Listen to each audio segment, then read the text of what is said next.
Assalamualaikum Pak Wi. Waalaikumsalam warahmatullahi wabarakatuh. Mohon Ya, maaf, baiklah. di sini saya meminta waktu sebentar Pak Wi untuk menanyakan beberapa hal Ya, terkait pengambilan kebijakan yang berdasarkan nilai-nilai kepemimpinan. Nah, kebetulan kan Bapak di sini merupakan kepala sekolah SDN Ngampel 2. Untuk ya, itu, perkenankan saya untuk menanyakan beberapa poin terkait hal tersebut. siap, siap, dipersilakan. Baik, Monggo, ya. untuk pertanyaan pertama, dapatkah Bapak untuk menjelaskan secara singkat tentang profil sekolah Ya, ini? terima kasih, Mbak Ida. Bu Ida, terkait dengan pertanyaan yang pertama Mbak Ida sampaikan, kami akan memberikan sebuah jawaban yang akan menjelaskan untuk profil SDN Ngampel 2 yang kita tempati ini. Insya Allah kami akan menjelaskan yang pertama tentang jumlah siswa. Jumlah siswa SD Ngampel 2 ini kalau dilihat dari grafiknya semakin lama semakin menurun. Karena satu, atas pertimbangan pertambahan penduduk. Yang kedua, karena daya saing yang saat ini memang menjadi sebuah tantangan bagi kita. Namun walaupun di grafik itu jumlah siswa menurun, tapi untuk SD Ngampel 2 ini masih bagus jumlah siswanya. Dari tahun ke tahun ini insya Allah juga bertambah. Namun pada tahun ini jumlah siswa SD Ngampel 2 itu sejumlah 120 siswa dengan rincian 56 siswa laki-laki, yang 64 adalah siswa perempuan. Kemudian untuk pengelolaan dunia pendidikan, dari 120 siswa ini terbagi menjadi 6 kelas. Dari kelas 1 sampai kelas 6 yang diajar oleh 6 orang guru kelas, kemudian 1 orang guru penjas dan 1 orang guru pendidikan agama Islam. Dan alhamdulillah bila alamin, dengan kegiatan pembelajaran dengan keterbatasan dari jumlah personil pengajar, semua berjalan dengan lancar. Termasuk kami sebagai kepala sekolah selama ini kami mengevaluasi atas kerjasama yang baik sehingga pembelajaran di SD Ngampel 2 berjalan dengan lancar. Itu Mbak untuk profilnya. Ya. Berarti ada 120 siswa, dan 6 guru kelas. 6 guru kelas. Kemudian ada 2 guru mapel. Dan juga 1 PTT ya Pak? 1 PTT, ya. Untuk pertanyaan berikutnya, tentunya ketika Bapak menjabat sebagai kepala sekolah itu ada beberapa pengalaman. Di sini yang saya tanyakan adalah sudah berapa lama Bapak menjadi kepala sekolah? Kalau kami menjadi kepala sekolah itu sejak tahun 2025 sampai hari ini kita sudah menginjak ke periode keempat. Periode keempat. Dan kita sempat kembali ke guru selama 2 tahun karena memang ada sebuah aturan. Bagi guru yang sudah melaksanakan tugas selama 3 periode 12 tahun, mereka harus kembali ke guru. Dan kembali ke guru batasannya tidak ada ketentuan batasan berapa tahun, namun pada saat itu karena kebutuhan di wilayah Kecamatan Papar itu sangat kekurangan kepala sekolah, akhirnya atas kebijakan kepala dinas yang disepakati oleh Bupati Kediri, akhirnya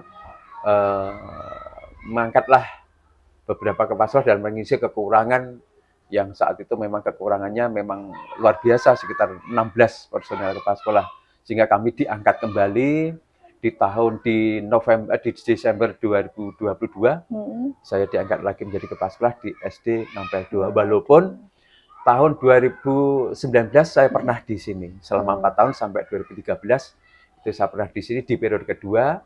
Kemudian setelah itu tugas mutasi ke SD Sukomoro, kemudian kembali ke SD Papar dan kembali lagi ke SD Ngampel 2.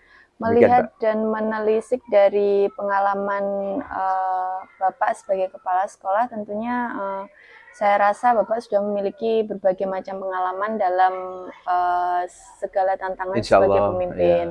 Nah, pertanyaan berikutnya, apakah Bapak menjabat sebagai kepala sekolah itu lebih dari 1 sekolahan?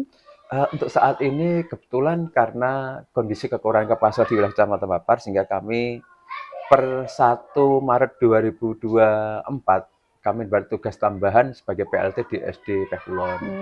Nanti sampai berapa lama kita kurang tahu. Berarti definitifnya di SD SDN Ngampel Ngampel 2, 2. betul. Okay. Nah, kemudian selama menjabat sebagai kepala sekolah, apakah Bapak mendapati suatu tantangan tertentu? Di mana tempat kita tugas berada itu tantangan pasti ada. Tantangan pasti ada. Setelah kita mengadakan sebuah analisis SWOT, analisis SWOT, ternyata kita bisa mengidentifikasi dalam bentuk tantangan seperti apa, kemudian peluangnya seperti apa, kemudian bagaimana kita bisa mengatasi sebuah tantangan dan peluang itu, bagi peluang dan kelebihan dari lembaga itu kita mendapatkan kita digunakan sebagai sebuah kekuatan. Namun tantangan itu apapun bentuknya itu adalah risiko seorang kepala sekolah. Apabila di lembaga itu ada tantangan, itu yang memacu kita untuk lebih giat lagi untuk mengelola di dunia pendidikan di lembaga itu. Tantangan pasti ada, tapi bagaimana kita pandai-pandai menyikapi dan menangani sebuah tantangan itu. Iya, dari hal tersebut saya menangkap bahwa setiap kita berada itu selalu terdapat tantangan yang akan kita hadapi, ya Pak ya. Nah, saat itu apakah ada sebuah peristiwa yang membuat Bapak dilema dalam mengambil keputusan? Setiap mengambil keputusan di sebuah tantangan, kita selalu memperhatikan dampak resikonya. Tetapi semua tantangan atau masalah itu tetap ada solusinya. Yang penting satu, dalam penyelesaian masalah kita itu walaupun siap berisiko, kita perlu berhati-hati dalam menyelesaikan masalah itu, tetap kita melibatkan warga sekolah yang ada. Salah satu di antaranya karena kita punya komite sekolah, kita punya paguyuban, kita punya Bapak Ibu Guru, sehingga dalam mengambil sebuah keputusan dalam menyelesaikan masalah itu melibatkan di antara mereka-mereka itu. Berarti kita kuncinya harus berkolaborasi. Berkolaborasi, ya.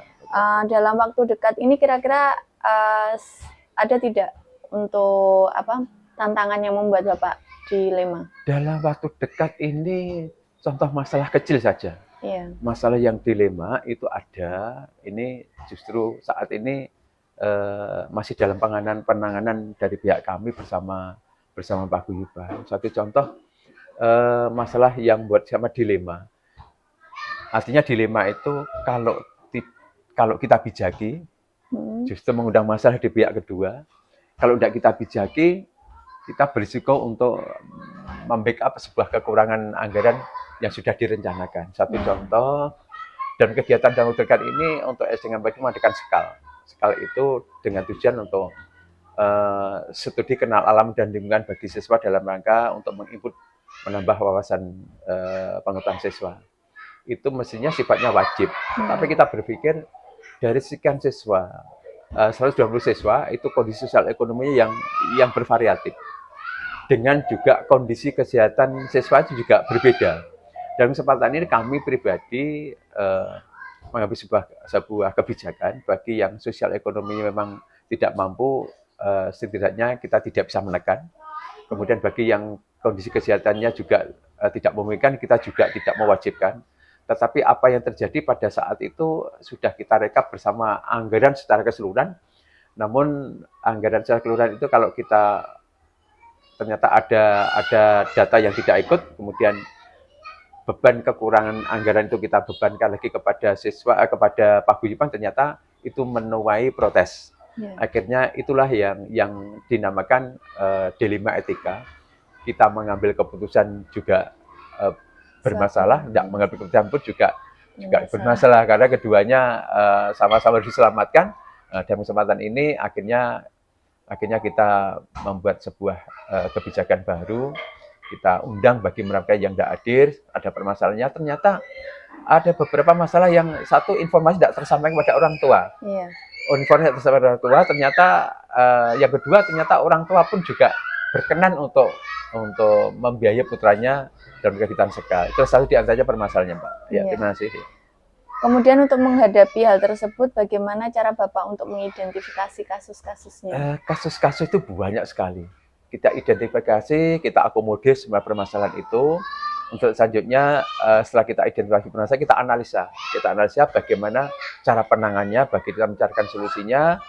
setelah kita identifikasi cara solusinya, ya tetap melibatkan kolaborasi antara paguyuban, ketua komite, dewan guru dan sebagainya, sehingga dalam menyelesaikan masalah kita tidak boleh sepihak, artinya tetap berkolaborasi biar nanti pengambilan sebuah masalah ini tidak terjadi risiko yang sangat berarti begitu. Ya.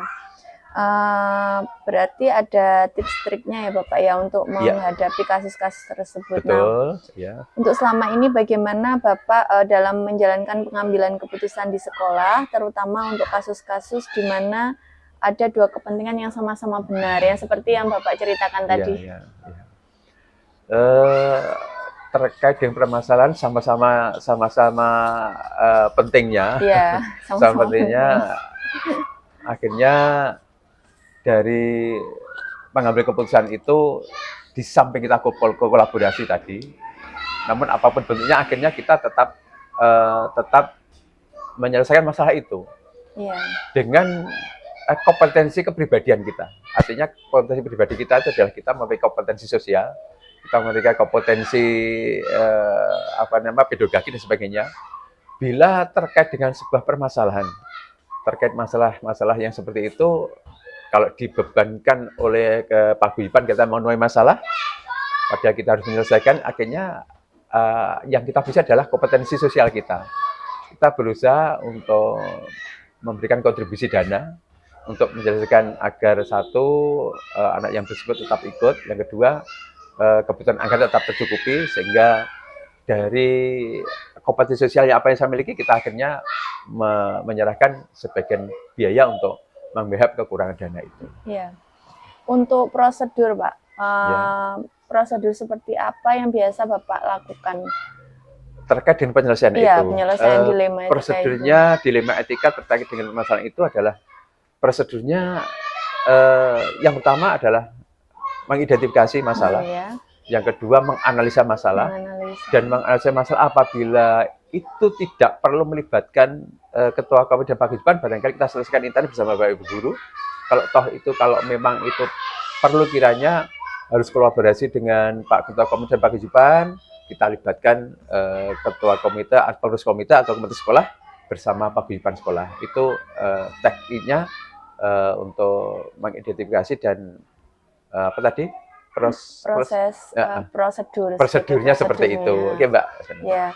Untuk hal-hal apa saja yang selama ini Bapak anggap efektif dalam pengambilan keputusan? Dalam pengambilan keputusan yang efektif, yang paling tepat adalah tetap kolaborasi, melibatkan berbagai pihak, dari pihak sekolah. Kalau toh memang nanti terkait dengan masalah lebih luas lagi, pemerintah desa, tetap kita libatkan pemerintah desa. Di samping kolaborasi dari komite sekolah, paguyuban, Bapak Ibu guru, juga pemerintah desa yang terkait seperti kasus kemarin permasalahan anak dengan kedua orang tuanya. Orang tuanya satunya mempertahankan, yang satunya mereka anak karena dipertahankan oleh bapaknya tidak nyaman, akhirnya malah ibu ikut ibunya.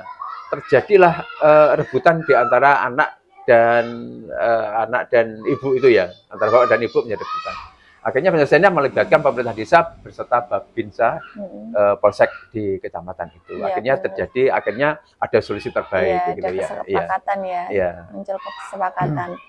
Kemudian untuk dari kasus-kasus yang sudah Bapak ceritakan tadi, kira-kira karena mengedepankan, yang saya tangkap tadi adalah mengedepankan kolaborasi.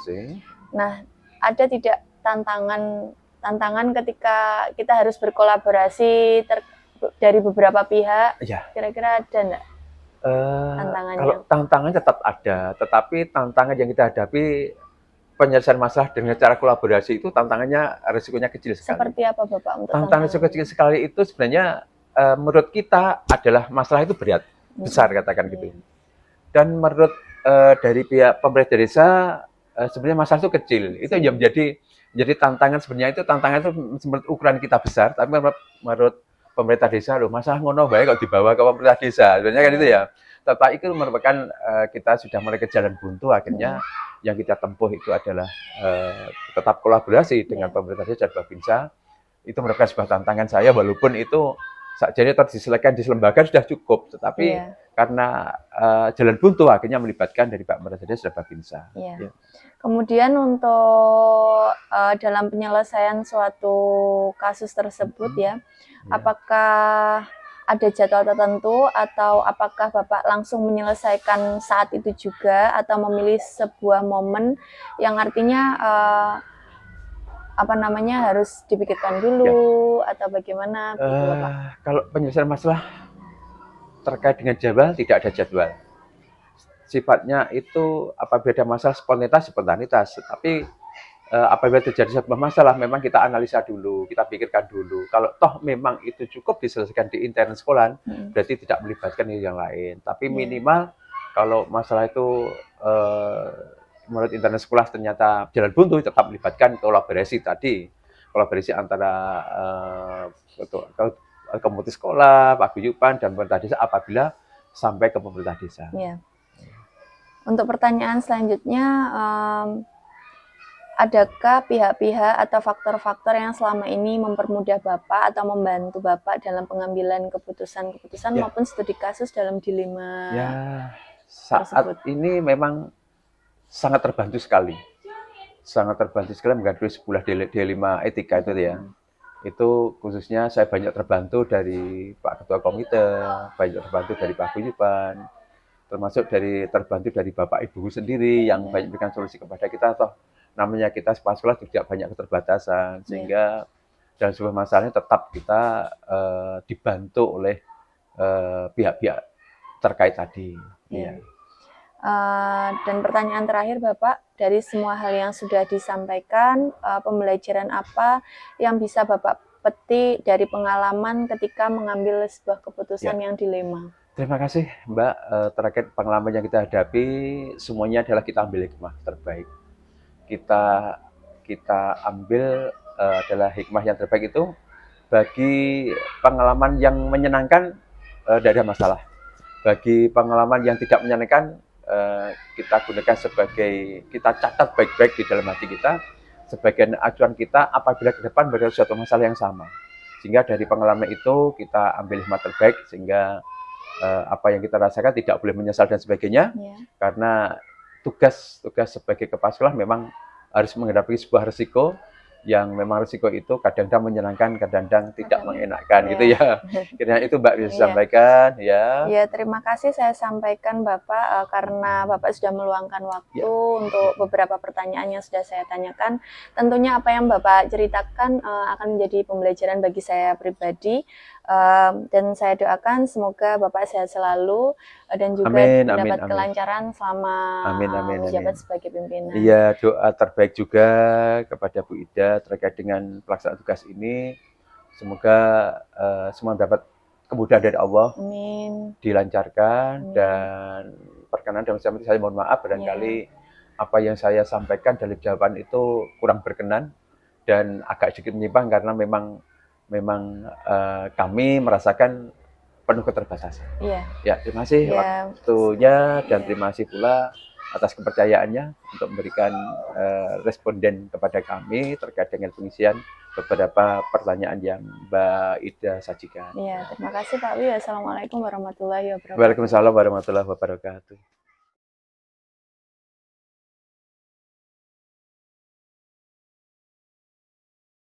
Assalamualaikum Pak Mahmud. Waalaikumsalam Bu Ida. Mohon maaf sudah mengganggu waktu Bapak. Saya meminta waktu beberapa menit untuk menanyakan terkait beberapa hal, yaitu tentang pengambilan kebijakan yang berbasis nilai-nilai kebijakan bagi seorang pemimpin. Baik, untuk yang pertanyaan pertama, mohon dijelaskan secara singkat tentang profil sekolah Bapak. Oke, baik Bu Ida.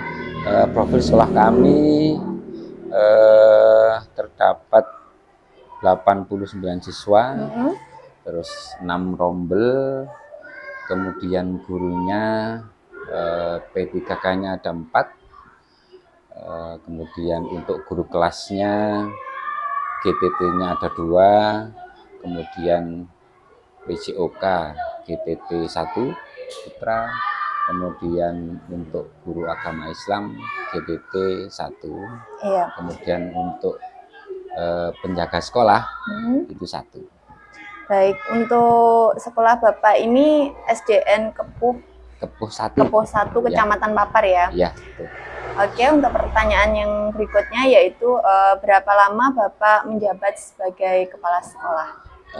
SK saya pertama terhitung 23 Maret 2022. Jadi kalau sekarang 24 berarti kurang lebih ya 2 tahun 5 bulan lah sekarang. Apakah pertama kali Bapak diangkat sebagai kepala sekolah itu langsung berada di SD sini? Ya, ini Oh. SD merupakan SD pertama, jadi Iya. SD yang pertama menjadi kepala sekolah di sini. Iya. Kemudian pernahkah Bapak menjabat sebagai kepala sekolah merangkap 2 SD atau Ya, lebih? pernah. Itu di tahun 2023 awal ya. Saya menjabat PLT di SDN Tanun 2. Di SDN Tanon Ya. 2 Kecamatan Papar ya, Bapak, PLT ya? waktu itu.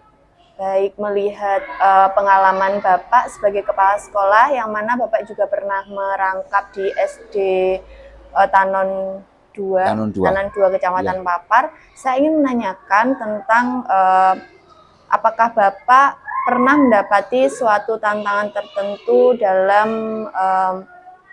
menjabat sebagai kepala sekolah? Ya, tentunya pasti ya ada sebuah tantangan yang memang saya hadapi ada.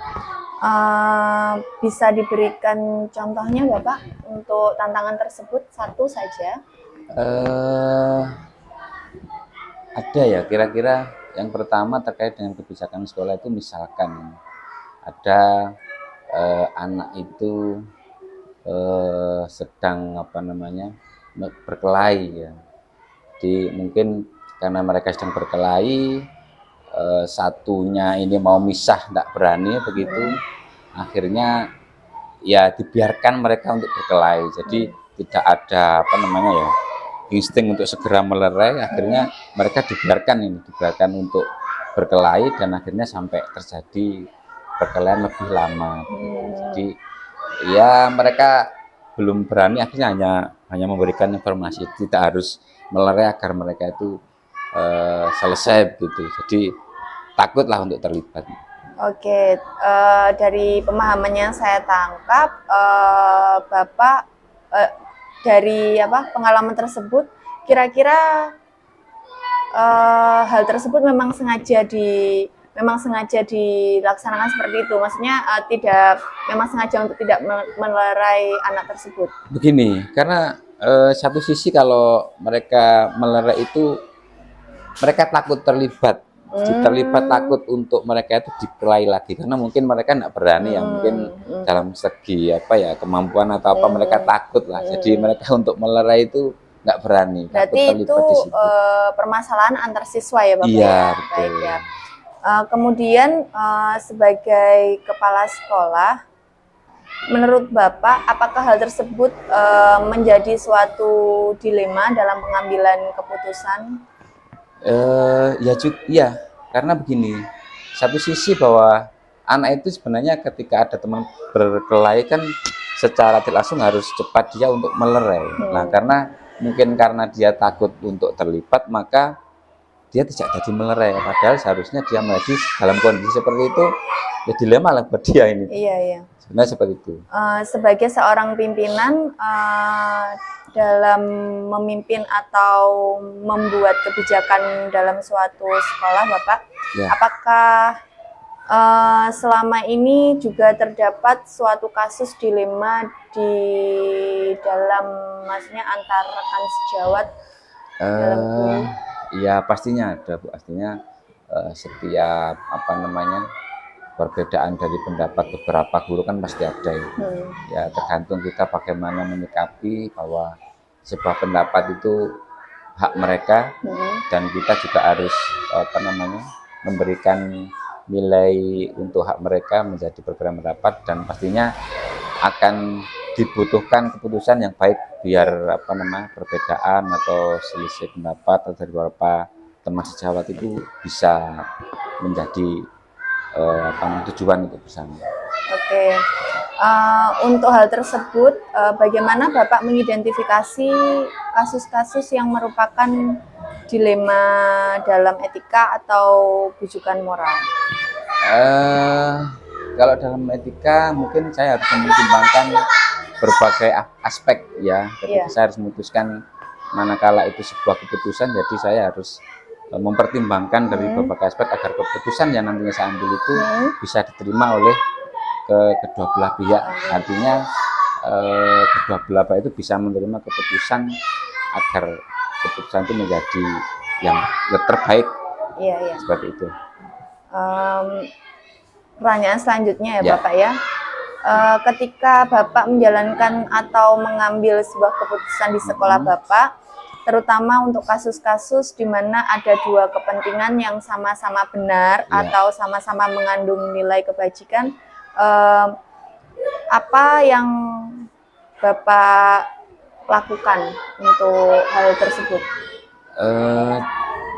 Jadi gini, menurut saya ketika itu keputusan yang sama-sama benar, maka kita akan lebih untuk semacam berdiskusi ya, Bu, ya. Artinya kita mengambil keputusan yang sama benar itu harus disertai dengan sebuah pengertian bahwasanya keputusan ini adalah keputusan terbaik. Jadi berarti semua diambil harus diambil istilahnya di tengah-tengah begitu, agar keputusan ya, itu ya, menjadi lebih simpulan lah dan sama-sama jalan gitu. Iya.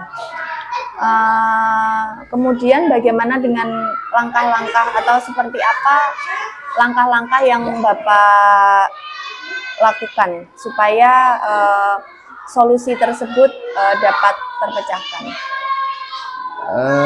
Untuk mengambil solusi tentunya dari berbagai belah yang beberapa belah yang terkait itu kita diskusikan dari satu.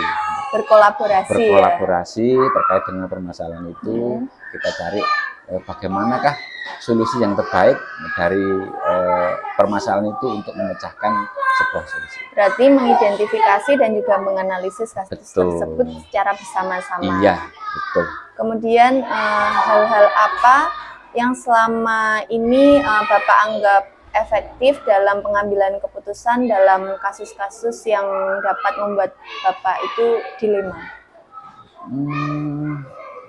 Apa ya? Tentunya yang terpenting menurut saya bahwa sebuah mengambil keputusan dilema itu harus dengan analisis itu. Kemudian dengan berbagai diskusi atau berkooperasi dengan beberapa pihak terkait itu untuk mengambil keputusan itu ya harus secara secara baik dan bijak. Yang penting komunikasi ya Bapak ya. Yang penting pertama memang itu komunikasi yang baik, kemudian koordinasi, kolaborasi yang baik. Nah itu menjadi kunci untuk mengambil sebuah keputusan. Ya. Kemudian untuk pertanyaan selanjutnya menanggapi dari jawaban Bapak tersebut adalah hal apa saja yang menurut Bapak itu merupakan suatu tantangan dalam pengambilan keputusan pada kasus-kasus yang membuat Bapak dilema? Tentunya sebuah keputusan itu adalah hal yang final. Artinya bahwa keputusan itu pastinya juga pasti ada yang tidak terima ataupun belum sependapat dengan keputusan itu, ya itu sebuah resiko yang harus dihadapi ketika kita sudah memutuskan suatu keputusan. Iya, berarti setiap hal itu selalu ada resiko dan juga efeknya. Iya, ya? Betul. Kemudian adakah Bapak memiliki suatu jadwal tertentu atau misalkan harus menunggu berapa waktu untuk menyelesaikan suatu permasalahan, ataukah saat itu juga harus diselesaikan, ataukah harus membuat jadwal terlebih dahulu, atau mungkin yang harus berpikir terlebih dahulu tentang langkah-langkahnya atau bagaimana? Adakah untuk seperti itu Bapak? Kalau terkait dengan suatu masalah, secepat mungkin masalah itu harus selesai. Jadi sesegera mungkin ketika ada masalah itu, kalau menurut saya harus segera diselesaikan. Bagaimana caranya untuk menyelesaikan suatu masalah itu, Iya. dan bagaimana juga caranya untuk mengambil keputusan dari sebuah masalah itu agar masalah itu dapat diselesaikan. Berarti tidak terjadwal ya Bapak Iya, ya? Tidak iya. perlu dijadwalkan. Tidak perlu dijadwalkan. Jadi selama itu ada masalah ya sebagaimana cara kita agar masalah itu cepat selesai. Iya, selesai. Kemudian adakah faktor-faktor atau mungkin orang yang mendukung Bapak selama ini dalam mempermudah atau membantu Bapak dalam pengambilan keputusan dalam kasus-kasus yang dilema tersebut? Saya kira semua warga sekolah, artinya Bapak Ibu guru, kemudian saya libatkan juga penjaga dan sebagainya, semua warga sekolah itu setiap masalah pasti kita diskusikan bersama. Jadi semuanya Bapak Ibu guru itu mendukung terkait dengan kebijakan saya dalam mengambil keputusan, karena semua Bapak Ibu guru pasti saya akan libatkan untuk menyelesaikan sebuah masalah. Bagaimana dengan wali murid? Sama, jadi ketika wali murid mungkin dalam suatu masalah itu perlu untuk dilibatkan, ya kita melibatkan wali murid, mungkin dengan mengundang mereka ke sekolah untuk memberikan solusi-solusi atau penyelesaian terkait dengan masalah itu. Iya. Dari semua hal yang telah Bapak sampaikan, mungkin selama menjadi kepala sekolah, pembelajaran apa yang bisa Bapak petik dari pengalaman tersebut dalam mengambil suatu keputusan dilema?